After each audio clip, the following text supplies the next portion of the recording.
Assalamualaikum warahmatullahi wabarakatuh.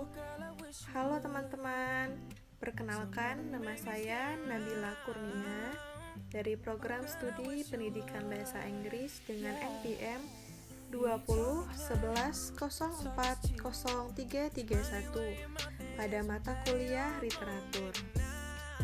Pada kesempatan kali ini, saya akan menjelaskan mengenai struktur sastra dalam novel Summer in Seoul karya Ila Nathan. Sebelum itu, kita harus mengerti dulu apa itu strukturalism. Nah, ada beberapa pengertian dari beberapa ahli. Yang pertama, secara etimologis, struktur berasal dari kata structure yang berarti bentuk atau bangunan. Lalu, menurut Theo 1984, strukturalisme adalah memandang bahwa memahami sebuah karya sastra dapat dilihat dari segi struktur karya sastra itu sendiri. Karya sastra dipandang sebagai sesuatu yang otonom, berdiri sendiri, bebas dari pengarang, realitas maupun pembaca. Lalu, dari yang saya tahu, strukturalisme adalah suatu pendekatan yang menggunakan unsur intrinsik dalam metode analisisnya.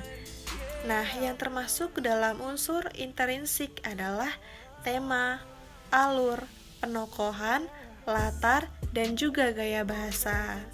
Lalu, karena kita menganalisis mengenai novel, kita harus paham dulu, apa sih itu novel? Nah, menurut Dr. Andes Rostamaji, MPD, novel adalah suatu karya sastra yang memiliki dua unsur, yaitu unsur intrinsik dan unsur ekstrinsik, di mana keduanya saling berkaitan karena saling berpengaruh dalam sebuah karya sastra. Selanjutnya adalah salah satu contoh dari hasil analisis yang saya temukan. Novel Summer in Seoul merupakan novel karya penulis Ila Nathan yang diterbitkan oleh PT Gramedia Pustaka Utama Jakarta.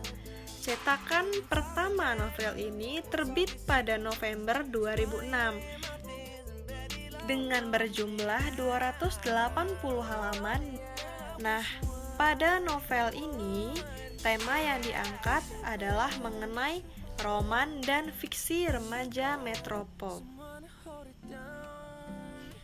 Lalu, mengenai pembahasan selanjutnya adalah alur atau plot.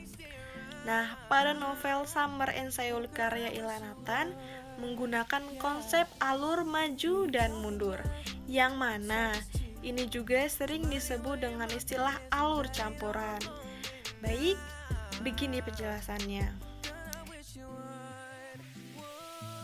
Yang pertama adalah alur maju. Mengapa kita tahu bahwa novel ini memiliki alur maju? Karena ketika Sandy belum mengenal Taewo secara pribadi dan Taewo belum mengenal Sandy, lalu Sandy dan Taewo, si tokoh utama dalam cerita ini, bertemu dan mulai mengenal satu sama lain. Disitulah letak dari alur maju yang terdapat pada novel tersebut. Lalu yang kedua adalah alur mundur. Kita mengetahui novel ini menggunakan alur mundur dikarenakan pada novel tersebut memiliki momen atau scene flashback pada saat Lisa yaitu kakak dari Sandy meninggal dunia saat acara jumpa penggemar Jung Taewo. Nah, baiklah teman-teman, sekian penjelasan singkat dari salah satu contoh hasil analisis dan pengamatan saya mengenai novel Summer in Seoul karya Ila Nathan. Baiklah, terima kasih atas perhatiannya. Saya akhiri. Wassalamualaikum warahmatullahi wabarakatuh.